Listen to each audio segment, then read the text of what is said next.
My God! இந்த லட்டு நான் செஞ்சதா? என்னாலே நம்ப முடியலையே! இதுக்கு தேவையான பொருட்கள உங்க ஸ்க்ரீன்ல டிஸ்ப்ளே பண்ணியிருக்கேன். மிக்ஸியில அந்த சர்க்கரையும், ஏலக்காவையும் நல்லா அரைச்சு எடுத்துக்கோங்க. நல்லா சாஃப்ட்டா பொடியா வரட்டும். அதுக்கப்புறம் ஒரு வடை செட்டில நம்ம வந்து நெய் நெறையா சேர்த்துட்டு, இந்த ட்ரை ஃப்ரூட்ஸ் அண்ட் நட்ஸ நல்லா ரோஸ்ட் பண்ணி எடுத்துக்கலாம். பொன்னிறமா வறுத்துக்கோங்க. ரொம்ப கருக விட்டுறக்கூடாது. ஓகே.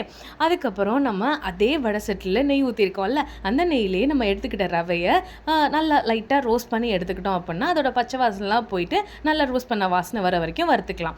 அதுக்கப்புறம் அந்த ரவைய நம்ம என்ன பண்ணணும் அப்டின்னா, ஒரு பவுல்ல நம்ம சேர்த்துக்கிட்டு, நம்ம அரைச்சு வச்ச அந்த சுகர் அந்த இதையும் சேர்த்து, எல்லாத்தையும் நம்ம நல்லா மிக்ஸ் பண்ணி ஃபஸ்ட்டு வச்சுக்கலாம். அது மிக்ஸ் பண்ணக்கப்புறம் நம்ம அந்த ட்ரை ஃப்ரூட்ஸ் எல்லாம் கூட சேர்த்து இதோட மிக்ஸ் பண்ணிக்கிட்டு, அதுக்கப்புறமா நம்ம கொஞ்சம் கொஞ்சமா மில்க் சேர்க்கலாம். அதிகமா மில்க் சேர்த்துறாதீங்க. அதுக்கப்புறம் ரொம்ப கொல கொலன்னு ஆயிரும். ஸோ இந்த மாரி மில்க் சேர்த்து, லாஸ்ட்டா நம்ம என்ன பண்ணலாம் அப்டின்னா, நல்லா லட்டுக்கு பிடிக்கிற மாரி ரவுண்டா பிடிச்சு ஒரு தட்டுல வச்சுருங்க. கொஞ்ச நேரம் கழிச்சு ஸ்வீட்டா சாப்பிடலாம்.